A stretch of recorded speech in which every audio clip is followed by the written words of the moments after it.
bỏ xe rồi chạy rồi. Vứt xe đây à? Vứt xe đây rồi. Một số đi đuổi bên kia nó mua cái này nữa mà súng rẻ rồi mà số đi chuyển xe. Nó súng gì?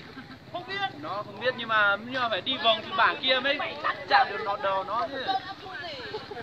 Chạy không được nhanh mang cái súng đấy để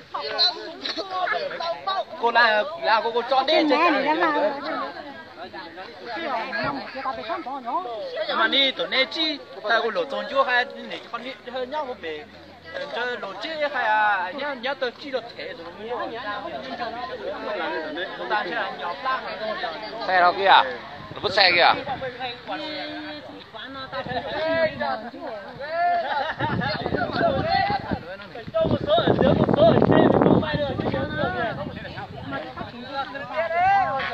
Cái là sợ nó lại xuyên qua đi chợ kìa.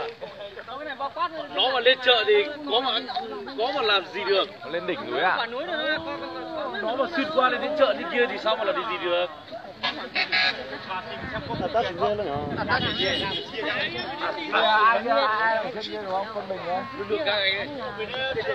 Quân ta quân mình, cái này là quân mình. Bây giờ là chơi quân ta quân mình.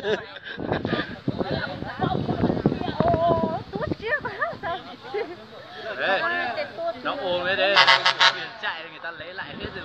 Tiền kia nó lấy à? Nó thế sao không đi lấy nhỉ?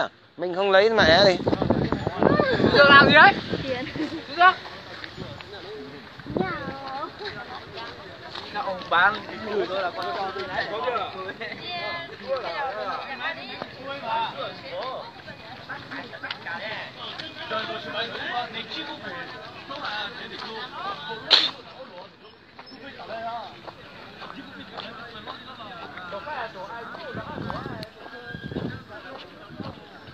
Thì là chạy vào đấy bỏ xe cả.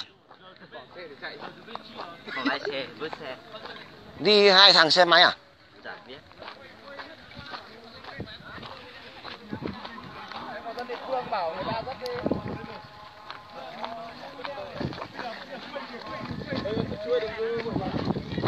Đi ra đi, không có gì xem đâu, đừng quay phim. Bỏ máy quay đi. Đi ra đi, không thật sự đừng vào đây.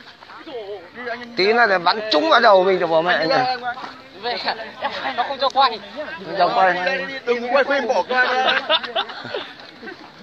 Quay cho nó ai.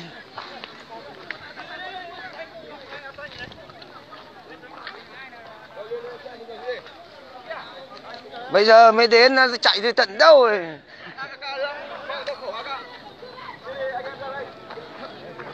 Bắt đây. Xem xe của áo lông không?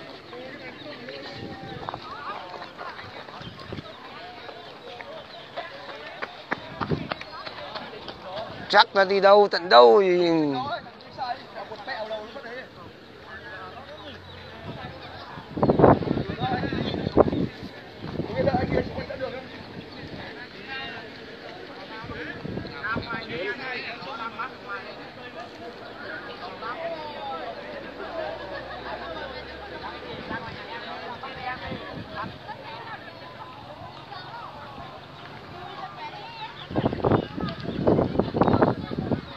Mấy anh chó ạ.